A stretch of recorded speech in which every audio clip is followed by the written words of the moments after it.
दोस्तों नमस्कार। दोस्तों दिल्ली विधानसभा चुनाव अपने चरम पर और रोमांचक स्थिति में पहुंच गया है।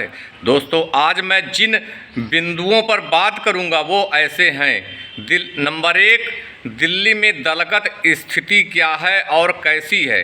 नंबर 2, इस चुनाव का राष्ट्रीय राजनीति पर विपक्ष के ऊपर क्या प्रभाव होगा।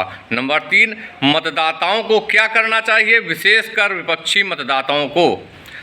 दोस्तों इंडिया गठबंधन के घटक दलों के दबाव में पहले तो कांग्रेस पीछे रह गई, सुस्त पड़ गई, पर उसके बाद अचानक से सक्रिय हुई।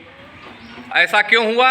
ऐसा मेरी जानकारी के अनुसार मतदाताओं के दबाव में मतदाता चाह रहे थे कि कांग्रेस चुनाव सक्रियता से लड़े, इसलिए अंतिम दौर में कांग्रेस वहां पर सक्रिय हुई। अब इसका प्रभाव क्या होगा? दोस्तों जैसा कि मुझे समझ में आ रहा है, जो जानकारी मुझे मिल रही है, हो सकता है मैं गलत भी हो सकता हूं, पर जो मुझे जानकारी मिल रही है उसके अनुसार 2013 की स्थिति भी आ सकती है। 2013 की स्थिति मतलब मुख्यमंत्री अरविंद केजरीवाल तो बन सकते हैं, पर कांग्रेस के सहयोग से। जी हाँ दोस्तों, कांग्रेस ने ऐसी रणनीति अब तैयार की है।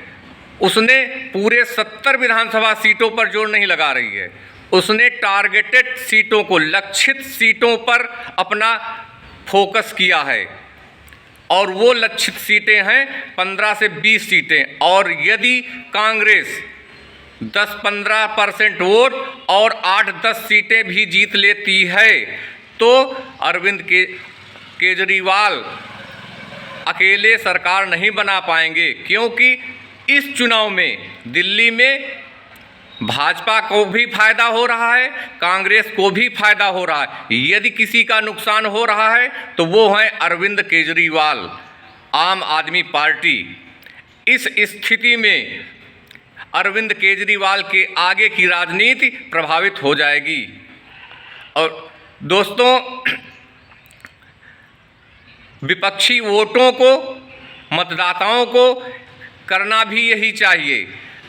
बड़े लक्ष्य को प्राप्त करने के लिए छोटे लक्ष्य का उसको, जैसा कि आप जानते हैं कि देश का मतदाता 2 वर्गों में बटा है, या तो भाजपा के पक्ष में या भाजपा के विरोध में। तो इसलिए यदि विपक्ष के वोटों को, विरोधी वोटों को यदि भाजपा को हराना है तो और बड़े लक्ष्य की प्राप्ति के लिए छोटे लक्ष्य को छोड़ना पड़ेगा। अर्थात दिल्ली विधानसभा में एक बार भाजपा यदि जीत भी जाती है तो वो विपक्ष की राजनीति के लिए शुभ संकेत होगा। शुभ संकेत इस तरह से होगा, फिर जो इंडिया ब्लॉक के घटक दल हैं ये सुस्त पड़ जाएंगे और कांग्रेस उनकी लीडर बन जाएगी। और यदि वहाँ पर अरविंद केजरीवाल की पुरानी जैसी जीत होती है तो फिर इंडिया गठबंधन के ये सदस्य कांग्रेस को बहुत ही दबाएंगे, प्रेशर पॉलिटिक्स की राजनीति करेंगे और विपक्ष की राजनीति खत्म हो जाएगी।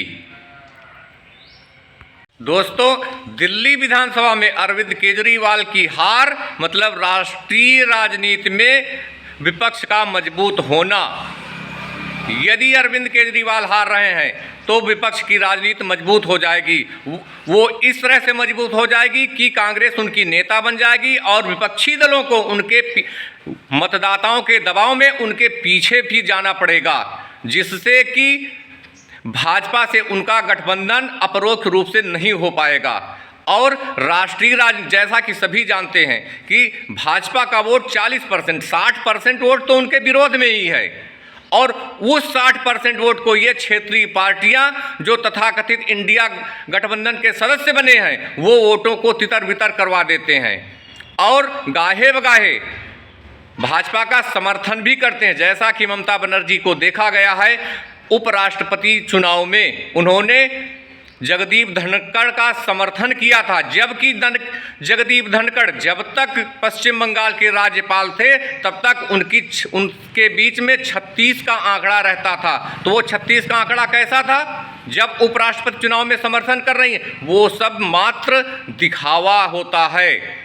और यदि अरविंद केजरीवाल चुनाव जीत रहे हैं दिल्ली में, तो फिर विपक्ष की राजनीति खत्म, अर्थात विपक्ष क्षेत्रीय पार्टियां तो रहेंगी लेकिन राष्ट्रीय राजनीति पर विपक्ष कमजोर पड़ जाएगा।